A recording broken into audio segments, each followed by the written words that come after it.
Good morning, everyone. I am Barbara Wells ten Hove, and for the next little while, have the privilege and pleasure of serving as your consulting minister. And welcome to North Shore on this beautiful Victoria Day weekend.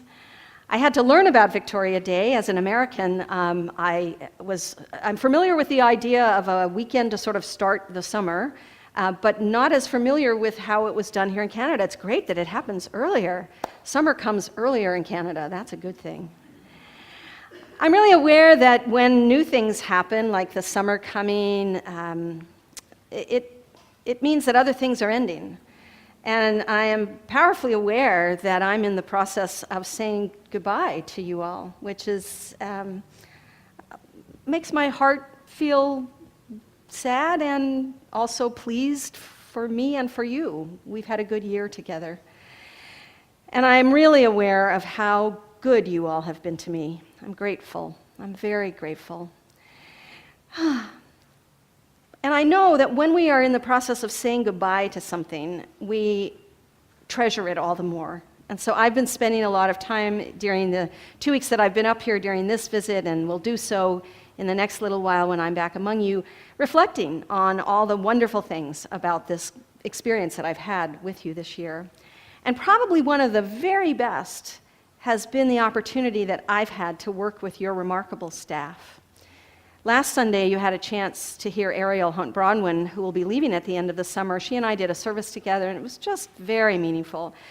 And today, I get to bring up Allison and Lynn, who are just remarkable, wonderful women. I love them. And they're going to help us sing that song we just practiced. Lynn tells me, come on up, Lynn and Allison. Lynn tells me that they do a version of this song at Elliott Institute, which is where Lynn and I met. And we're going to be the leaders of each group. Do people who believe in God make more money? That was a question I asked myself a few years ago. I was trying to reconcile my burning desire to be something more in my life with a shadowy lack of self-belief, a lack of belief in myself. I was angry at this contradiction, and I blamed this predicament on my parents, who had given me the gift of intelligence and privilege through higher education, but who I felt cheated me out of the gift of blind religious faith. Blind religious faith, the gift of conviction in things unseen and unproven. But this anger birthed another question. What would happen in my life if I taught myself how to have faith, how to believe in the unseen and the unknown? I am living that question. I'm not money rich yet, but my spirit is the wealthiest it's ever been. And it's how I'm able to get out of bed each day, focused on the light instead of only the shadows.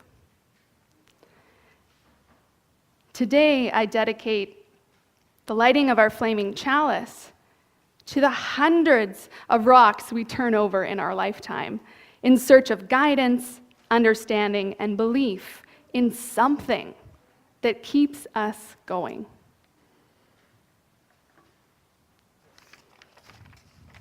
We kindle this flame as a symbol of our gathering.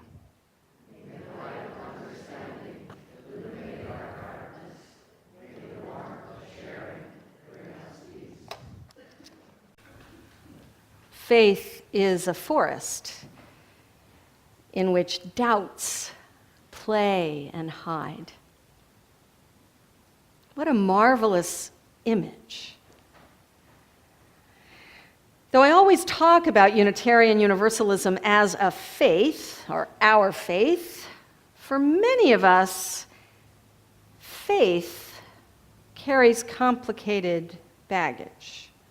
The word can conjure expectations of believing what we're taught, accepting dogma as truth, or blindly doing as we're told. But of course, we all know that faith can mean much more than that. And as songwriter Shelley Jackson Denham paints in her song, the image of doubt as a part of the forest of faith speaks to our liberal tradition. Like I told the children, I grew up in this religion, which means I was raised to be a doubter. Like many first-generation Unitarians, I was encouraged to question all beliefs that came my way.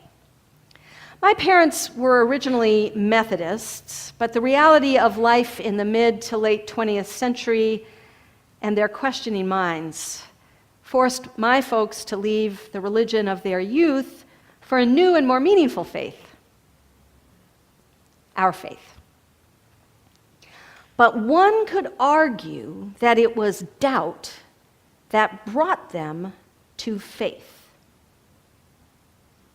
They doubted the tenets of their mainstream Christian church, particularly the covert and overt racism that overlaid the Southern American congregations they grew up in. But they also discovered as adults they could no longer be in a church that didn't honor their doubt.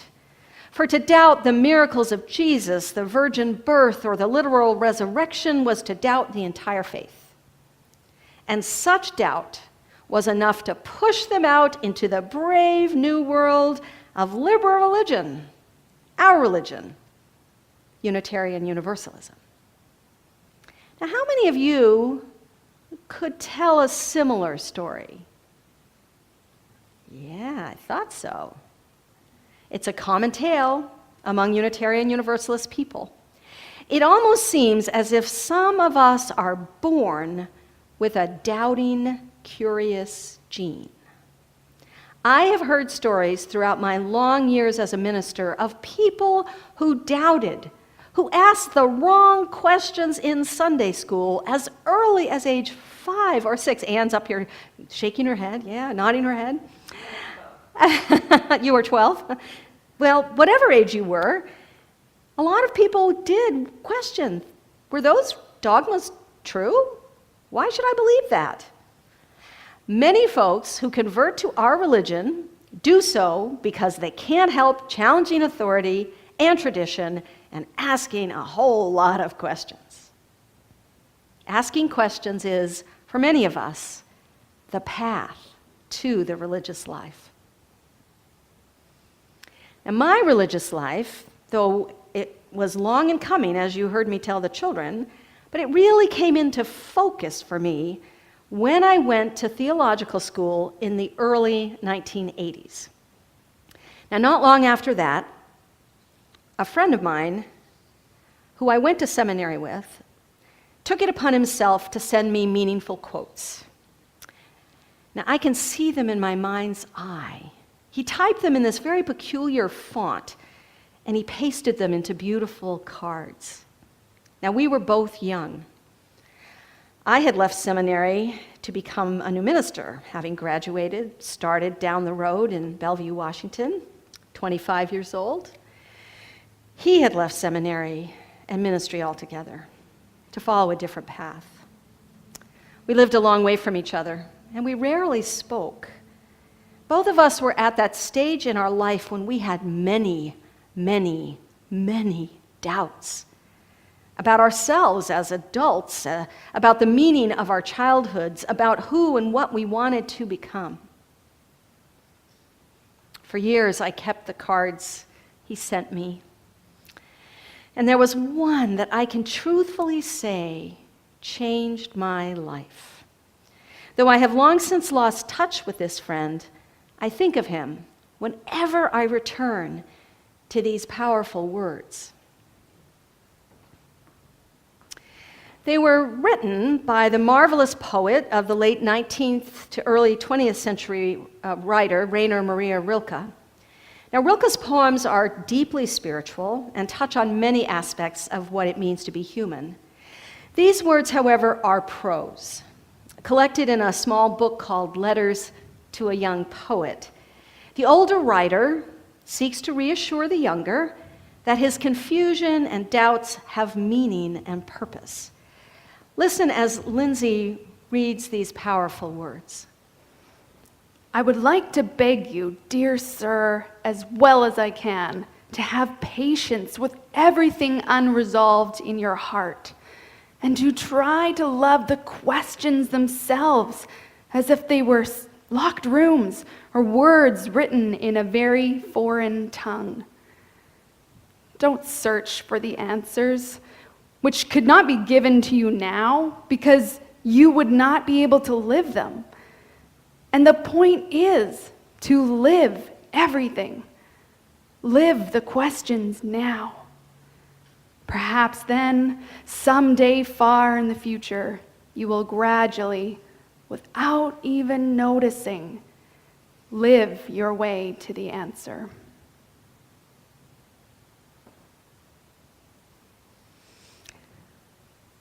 What a powerful religious declaration. Live the questions. Live the questions now. Every one of us has questions that take us to deep places. Who am I? Do I belong here? Why was I born? Why must I die? What happens when I die? Is there a God?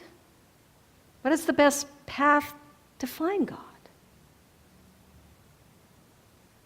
All the great religions grew out of questions just like these. Religious teachers like Jesus, Muhammad, and the Buddha pondered the meaning of life and death. And though we know less about them, it's certain that other religious thinkers and leaders of ancient history, shamans and druids and the like, also asked and tried to answer such questions. And it's also certain that whatever answers people came up with to help cope with the powerful reality that we are born into this world and must leave it soon after, were questioned and doubted by at least some. It's how religion evolves and changes. Doubt leads to questions, and questions lead to new answers, which leads to more doubt.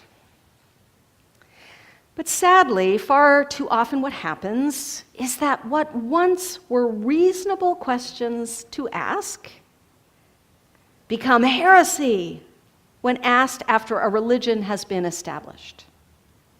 Jesus certainly questioned the orthodoxy of his day. One famous story tells how the Pharisees, the religious leaders of the Jewish community into which Jesus was walking, chastised Jesus for picking some corn to eat on the Sabbath, a day when Jews were not supposed to work. Jesus said these famous words, and forgive the masculine language, but this is how most of us have heard them. The Sabbath was made for man, not man for the Sabbath. To the Pharisees, this was heresy. How could Jesus doubt, even flout the law that came down from on high? But Jesus was wise enough to understand that religion and faith were not about rules and dogma, but about trying to do the best we can in a complex world. Yet Christianity, like every religion, has taken what once were living questions and turned them into answers carved in stone. Sadly, too many people think that Jesus taught such things as homophobia, hatred of other religions, and told us how we must act at all times. Much of what we know as modern conservative or fundamentalist Christianity today has become rock hard, rarely allowing any doubt of any kind. Well, this form of Christianity is shown in full flower in a film called Higher Ground. Directed by its star, Vera Farmiga, it tells the story of a woman, Corinne, who, after a terrifying close call with loss, becomes a part of a religious community that aims to base itself on Jesus and his teachings. And at first, this group is a powerful, saving force in Corinne's life. It gives her a home and a way to find peace in a scary world. She's befriended by a woman, Annika, who lives life so fully that even within what we might see as a confining religious community, she blossoms and encourages Corinne to do so as well. But Corinne discovers that she cannot simply accept all she is told about women, about marriage, about the secular world outside the church. She is a reader, and she gets curious, and she begins to ask questions. Then she begins to doubt. And when her dear friend is struck down suddenly, she cannot accept it as God's plan. Her faith is shaken. Now, some films would have had Corinne break totally free and reject her faith altogether. Some films would have made fun of the religious community she is entangled in and presented as a joke. Some might have had her punished for leaving her religion. But what drew me to this film was an article I read about it before I saw it.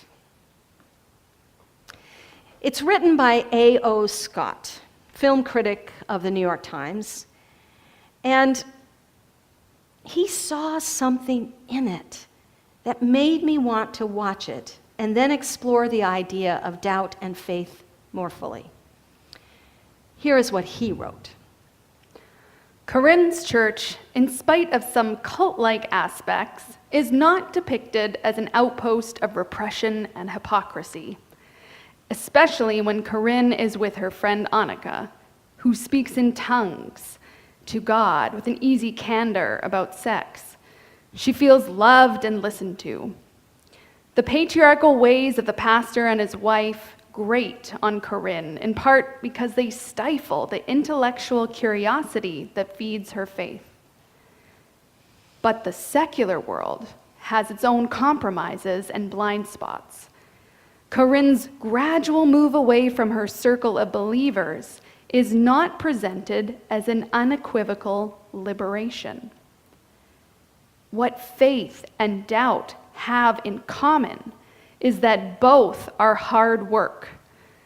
And the hard-won wisdom of higher ground is that human nature does not necessarily distinguish between saints and sinners.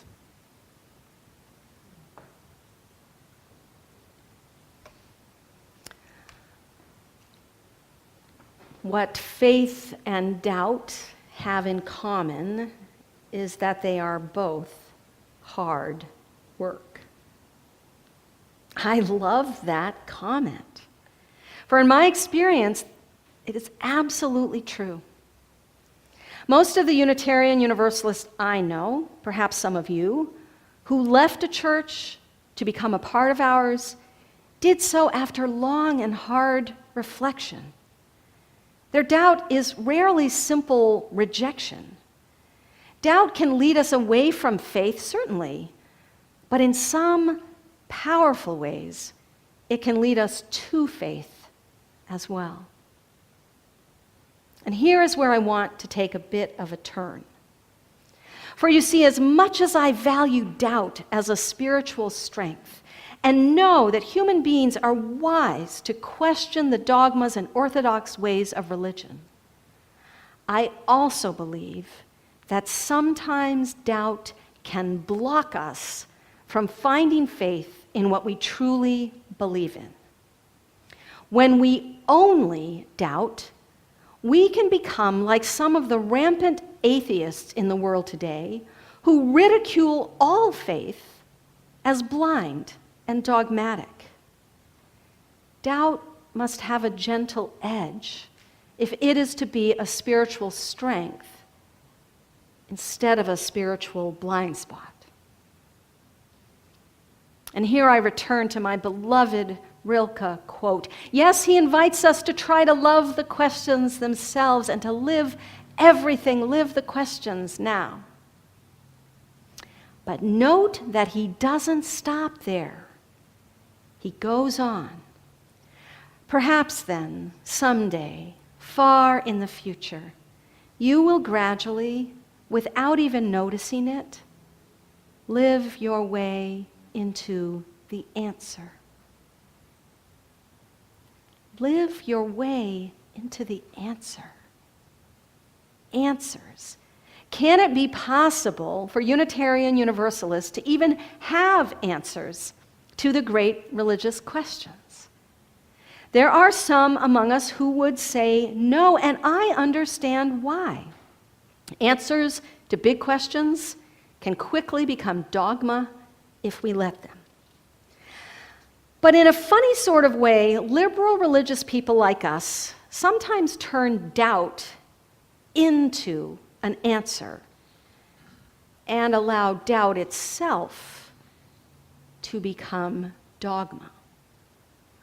I've known plenty of folks who have told me to my face that I absolutely can't believe in anything like a God because it just can't be true, or who dismiss the teachings of the Bible and Jesus because the Bible isn't fact, it isn't fact, or who belittle the religious beliefs of others because they see them as stupid.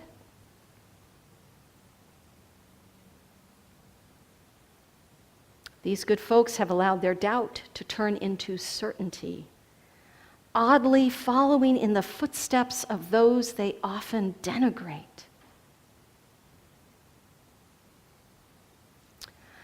I believe doubt can help us find faith rather than destroy it. Rilke talks about living the questions, and this is a wonderful image for doubt.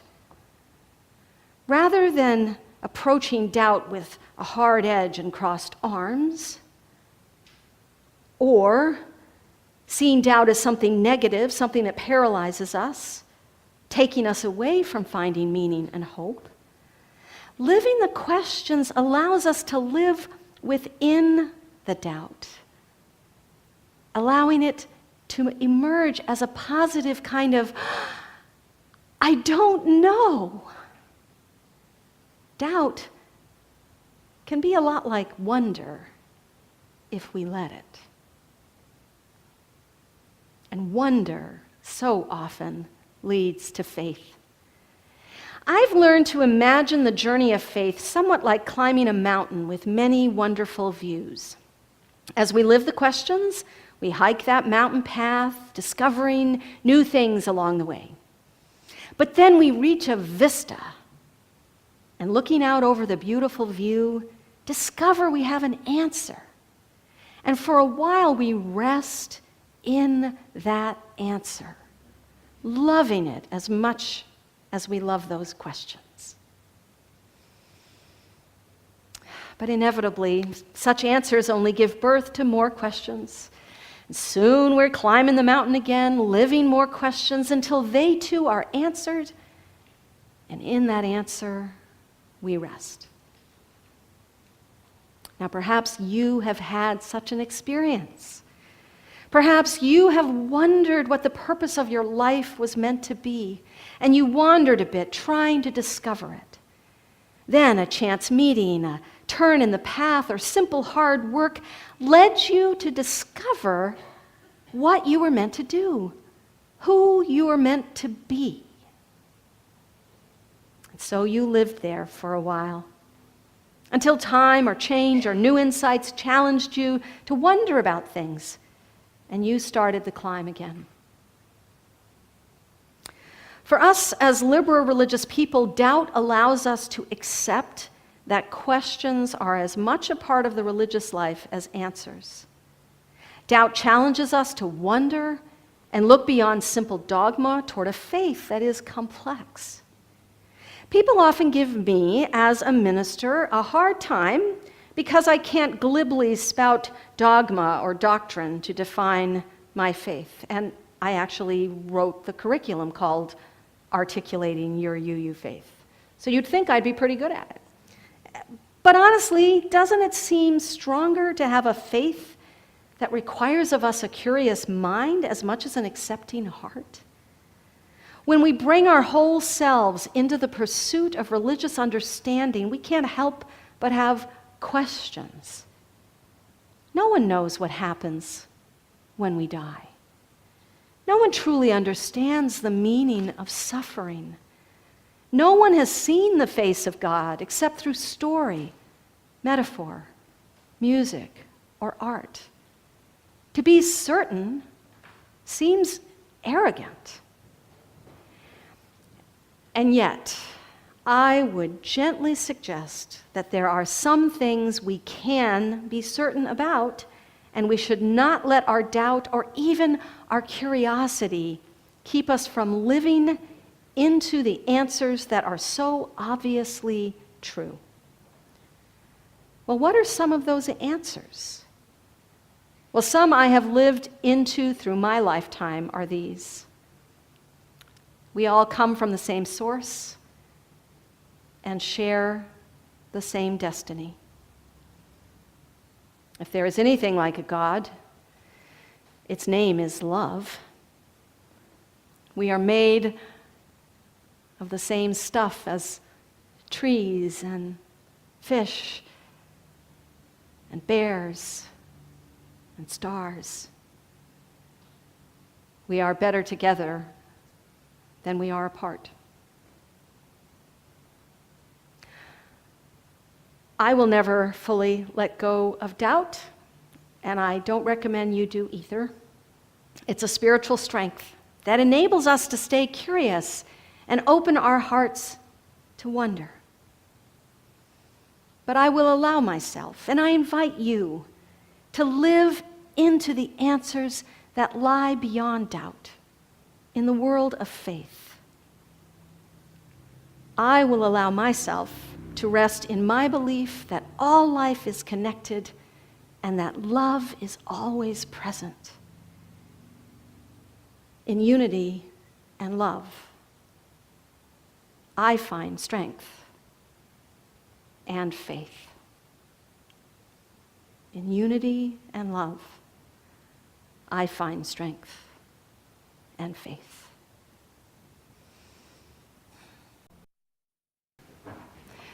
We extinguish this flame. Carry with us the light of hope. The world calls us to live with depth, meaning, and purpose. We go forth with courage and love. To live the questions is to open our hearts and minds to all that life has to teach us and to say yes to life and love.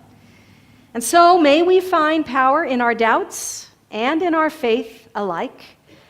May we walk up the mountain together, taking time to relish the vistas, celebrating and rejoicing in the gift we are given just to live in this beautiful day.